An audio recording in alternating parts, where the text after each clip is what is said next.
नमस्कार दोस्तों, स्वागत है आप सभी का मेरे YouTube चैनल बैंकिंग बज़ में। मैं हूं प्रियंका और इस वीडियो में मैं आप सभी के साथ अपना स्कोर कार्ड शेयर करने वाली हूं। मेरे लाइफ का फर्स्ट मेंस एग्ज़ाम का स्कोर कार्ड है ये। आप सभी को मैंने बताया था कि मैंने 2016 में बैंकिंग प्रिपरेशन स्टार्ट की थी और मेरा प्रीलिम्स क्लियर हुआ था।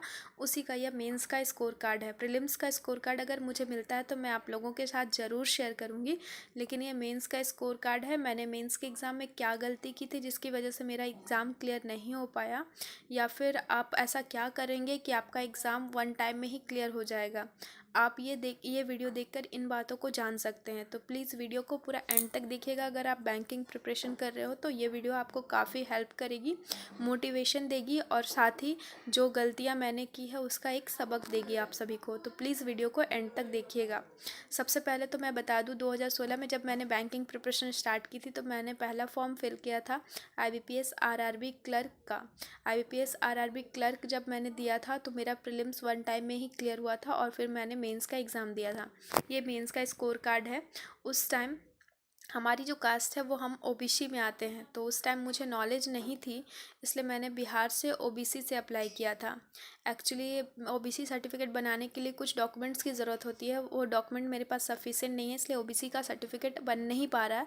तो अब मैं जनरल से अप्लाई करती हूँ, लेकिन उस समय मुझे लगा था कि हम OBC में आते तो OBC सर्टिफिकेट ईजिली बन जाएगा, इसलिए मैंने OBC से अप्लाई किया था। और बिहार में ज़्यादा पोस्ट थे, इसलिए मैंने बिहार से अप्लाई किया था। तो मेरा नाम है Priyanka Kumari. Roll number, registration number दिखाई दे रहा होगा आप लोगों को। और कैटेगरी मैंने OBC से किया था और स्टेट किया था बिहार से। और ये मेंस का स्कोर कार्ड है, ये देखिए। ये मैं पहले आप लोगों को बता देती हूँ, लेकिन ये जो स्कोर का कैलकुलेशन यहाँ पे दिया हुआ है ये सही नहीं है। इसका कैलकुलेशन किस तरीके से करना है नीचे इंस्ट्रक्शन दिया हुआ है, मैं वो हमें डिटेल में आप लोगों को बताऊँगी। अभी मैं बस इसे जो स्कोर्स दिख रहे हैं उसे देखकर पढ़कर आप लोगों को बता दे रही हूँ। रीजनिंग में 40 मार्क्स थे मैक्सिमम स्कोर, जिसमें सेक्शनल कट ऑफ था 17.5 का और मैंने स्कोर किया था 26.75। कंप्यूटर में 40 मार्क्स के टोटल थे, जिसमें 22.75 आपका सेक्शनल कट ऑफ था और मैंने 30.25 स्कोर किया था। जनरल अवेयरनेस में 40 मार्क्स टोटल थे, जिसमें 7.75 कट ऑफ था और मैंने 19.75 स्कोर किया था। हिंदी और इंग्लिश लैंग्वेज जो है वो ऑप्शनल थी, आप कोई भी एक चूज़ कर सकते हो। मैंने हिंदी चूज़ किया था। 40 मार्क्स के थे टोटल, जिसमें 16.5 आपका सेक्शनल कट ऑफ था। मैंने स्कोर किया था 26.25। और मैथ्स यानी न्यूमेरिकल एबिलिटी में आपकी क्वेश्चन थे, मार्क्स थे टोटल 40 मार्क्स, जिसमें आपका सेक्शनल कट ऑफ 10.50 का था और मैंने स्कोर किया था 25.25।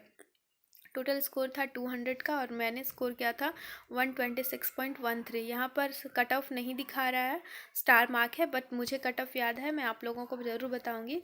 तो ये जो स्कोर का कैलकुलेशन है वो किस तरीके से होगा वो मैं बता दे रही हूँ। रीजनिंग के जो भी क्वेश्चन थे वो एक क्वेश्चन 1.25 मार्क्स का था, तो ऊपर जो भी मेरे ऑब्टेन स्कोर में दिखाए जा रहे हैं मार्क्स, उसे 1.25 से मल्टीप्लाई करना होगा, क्योंकि एक क्वेश्चन 1.25 का था और वो पर क्वेश्चन 1 मार्क्स के हिसाब से ऊपर कैलकुलेशन करके दिया हुआ है। तो अगर आप 26.75 को 1.25 से मल्टीप्लाई करोगे तो आपका मार्क्स आ जाएगा 33.4375। आप कैलकुलेट करके देख लीजिएगा। कंप्यूटर का जो दिखा रहा है ऊपर में 30.25, कंप्यूटर का सारा क्वेश्चन हाफ मार्क्स का था। एक क्वेश्चन हाफ मार्क्स का था तो उसे 0.5 से मल्टीप्लाई करेंगे, तो 30.25 को 0.5 से मल्टीप्लाई करने पर मार्क्स आ जाएगा 15.125। उसके बाद GA का जो क्वेश्चन था जनरल अवेयरनेस, उसमें एक क्वेश्चन 1 मार्क्स के थे, तो उसे जैसे के वैसे ही रहने देंगे। मतलब 19.75 को अगर हम 1 से मल्टीप्लाई करेंगे तो 19.75 ही रहेगा। हिंदी और इंग्लिश लैंग्वेज में जो भी क्वेश्चन थे वो भी एक क्वेश्चन 1 मार्क्स के थे, तो उसे भी 1 से मल्टीप्लाई करेंगे तो वो एज इट इज़ रहेगा 26.25। और मैथ्स यानी न्यूमेरिकल एबिलिटी, वो उनके भी सारे क्वेश्चन, एक क्वेश्चन 1.25 मार्क्स के थे, तो जो भी स्कोर दिख रहा है उसे 1.25 से आपको मल्टीप्लाई करना होगा।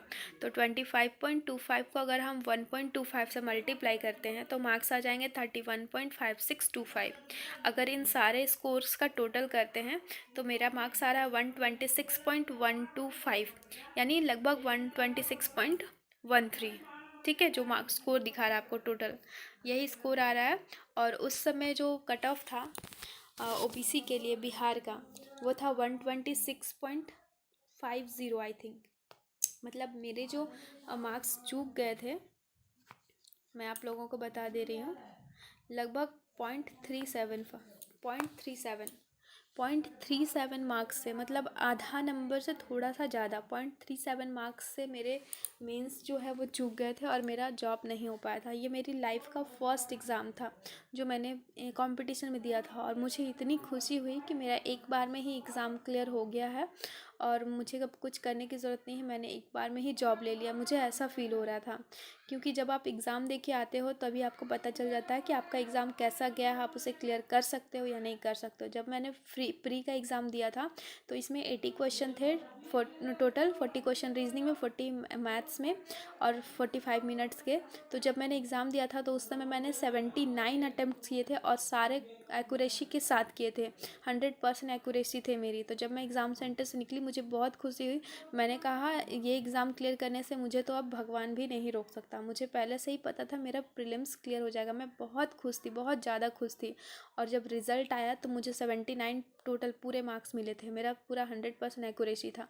बहुत ही अच्छा लगा लाइफ का फर्स्ट रिज़ल्ट देख के कॉम्पिटिशन लाइन में कि मैं इतनी जल्दी जॉब की लाइन में आगे जा रही हूँ। फिर मैंने मेंस का एग्ज़ाम दिया। मेंस का एग्ज़ाम भी मेरा काफ़ी अच्छा गया था और मुझे पूरा यकीन था कि मेरा मेंस भी क्लियर हो जाएगा। मैंने बहुत सारे सपने सजा लिए थे कि मेरा मेंस क्लियर हो जाएगा, मैं अब भी जॉब करूँगी, मैं अभी अपनी पैरों पर खड़ी रहूँगी। मैं बहुत ज़्यादा खुश थी।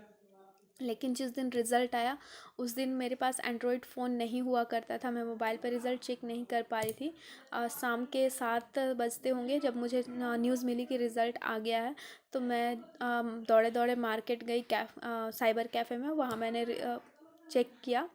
फिर वहाँ मैंने जब चेक किया तो साइट बिज़ी आ रहा था। जैसे कभी कभी होता है ना कि बहुत सारे लोग एक साथ ओपन करते हैं तो नहीं खुल पाता है, तो नहीं खुल पा रहा था, रिज़ल्ट का पेज नहीं खुल पा रहा था। मैंने कैफ़े में 1 से 1.5 घंटे वेट किए, फिर तब भी नहीं खुला। तो मैं वापस घर आ गई। घर आई उसके बाद फिर मैंने आसपास पड़ोस में पता किया किन के पास लैपटॉप है। फिर वहाँ एक भैया हैं, उनके पास लैपटॉप है। मैं उनके पास गई, फिर वहाँ पर भी मैंने ट्राई किया, लेकिन वहाँ भी ओपन नहीं हो रहा था साइट। फिर मुझे लगता है 9:30-10 बजे रात में साइट ओपन हुआ और मैंने अपना रिज़ल्ट देखा। मुझे इतना बुरा लगा, इतना बुरा लगा। मैंने पूरा 100% सोच लिया था कि मेरा सिलेक्शन हो जाएगा, बट रिज़ल्ट देख के मुझे अजीब सा धक्का लगा। मैंने सोचा अब सब ख़त्म हो गया, क्योंकि आज तक मैं अपनी स्कूल और कॉलेज लाइफ में कभी फ़ेल नहीं हुई थी और ये मेरा फर्स्ट फेलियर था। तो मुझे बहुत ही बुरा लगा, मैं बहुत रोई। और मुझे लगता है कि मैंने तो लगभग 1 वीक तक किसी से बात तक नहीं की होगी। रात को मैं रिज़ल्ट देखकर वापस घर आई, मैं बहुत एक्साइटेड थी रिज़ल्ट से पहले। फिर जब घर आई तो मेरे मम्मी पापा सब पूछने लगे रिज़ल्ट क्या हुआ, क्या हुआ, क्या हुआ। लेकिन मेरे पास कोई आंसर नहीं था, मैं चुपचाप थी। मम्मी समझ गई थी, फिर उन्होंने नहीं पूछा। फिर मॉर्निंग में जब उन्होंने मुझसे पूछा, मुझे तो रात भर नींद नहीं आई थी। जब मॉर्निंग में उन्होंने मुझसे पूछा तो मैं बहुत रोई, बहुत रोई और बोली कि सब ख़त्म हो गया है, अब मेरी नौकरी नहीं लगेगी। तो फिर मम्मी ने मुझे समझाया कि ऐसा कुछ नहीं है, दोबारा ट्राई करो। फिर मैंने 1 महीने तक पढ़ाई नहीं की, 1 महीने तक अपना टाइम वेस्ट कर दिया। फिर मैंने सोचा नहीं, फिर से स्टार्ट करना चाहिए। ये मेरे लिए पहला फेलियर था स्कूल कॉलेज के बाद, तो मेरे लिए बहुत मुश्किल था इसका सामना करना, क्योंकि लाइफ का पहला फेलियर था। इससे पहले मैं कभी फेल नहीं हुई थी, तो बहुत बुरा लगा। लेकिन फिर से मैंने हिम्मत जुटाई और फिर से मैंने एग्ज़ाम दिया, फिर से मैंने तैयारी की। तो ये था मेरा स्कोर कार्ड। और मैंने इसमें क्या गलती की थी वो मैं आप लोगों को बता देती हूँ। इसमें मेरी गलती ये थी, आप लोग देख रहे हैं जनरल अवेयरनेस। जनरल अवेयरनेस एक ऐसा सेक्शन है जिस पे आप मैक्सिमम स्कोर कर सकते हो विद कम टाइम में, ठीक है। इसके लिए आपको बस डेडिकेशन के साथ लास्ट 6 मंथ का करंट अफेयर करना होगा। करंट अफेयर और बैंकिंग अवेयरनेस अगर आप कर लेते हो तो आपके इसमें मैक्सिमम स्कोर कर सकते हो, और इसमें कम समय भी लगता है। और जैसे कि इसमें कुछ कैलकुलेशन नहीं करना होता, बस आप करंट अफेयर कीजिए, उसकी ज़्यादा से ज़्यादा रिवीजन कीजिए। आप 40 में 36 35 प्लस ला सकते हो, 90% मार्क्स तक इजीली ला सकते हो। ये ऐसा सेक्शन है। अगर यहाँ पर आप लोग सोचिए, यहाँ पर मेरे 1-2 मार्क्स भी ज़्यादा आए होते तो मेरा मेंस आज क्लियर होता। मैंने जनरल अवेयरनेस किया था लेकिन बहुत अच्छे से नहीं किया था। मैंने 26 अटैम्प्ट किए थे जिसमें मैंने 19.75 आए थे, मुझे अच्छी तरह से याद है। वो 26 की जगह अगर मैं 36 अटैम्प्ट कर पाती तो शायद मेरे एग्ज़ाम क्लियर हो जाता। तो मेरी गलती थी कि मैंने जनरल अवेयरनेस स्टार्टिंग से नहीं किया था। लास्ट के 3 से 4 महीने मैंने मैगज़ीन से किए थे, तो ये गलत है। अगर आप बैंकिंग प्रिपरेशन कर रहे हो तो डेली बेसिस पे आप वीडियो देखो, पीडीएफ देखो, डेली बेसिस पे थोड़ा थोड़ा करके करंट अफेयर कवर करो और पूरे 6 मंथ का करो, ताकि आपके ज़्यादा से ज़्यादा क्वेश्चंस अटेम्प्ट हो पाए एग्ज़ाम में। मैंने यही एक गलती कर दी थी, ये मेरा फर्स्ट टाइम था, इसके बाद मैंने सीख ली इससे, और मैं आप लोगों को यही शेयर करना चाहती हूँ कि आप ऐसी गलती ना करें। अगर आप बैंकिंग की प्रिपरेशन कर रहे हो तो डेली बेसिस पे कोई भी सोर्स उठाओ, एक वीडियो सोर्स और एक पीडीएफ सोर्स, और डेली बेसिस पे करंट अफेयर कवर करते जाओ और ज़्यादा से ज़्यादा रिवीजन करो। और रही बात बैंकिंग एंड फाइनेंशियल अवेयरनेस की, तो मैंने अपने चैनल पे क्लास शुरू कर दी है। डेली बेसिस पे आपको एक वीडियो मिला करेगी और 2 से 3 महीने में मैं पूरा कंप्लीट करा दूँगी। तो आप लोग मेरे साथ बने रहिए, मुझे अपना सपोर्ट देते रहिए, आप लोगों को डेफिनेटली यहाँ से फ़ायदा होगा। अगर वीडियो पसंद आ रही है तो लाइक ज़रूर कीजिएगा, और चैनल पे पहली बार विजिट कर रहे हैं तो सब्सक्राइब कर लीजिएगा, बेल आइकन दबा लीजिएगा ताकि आने वाले वीडियो के अपडेट्स मिलती रहे। Thank you all, God bless you.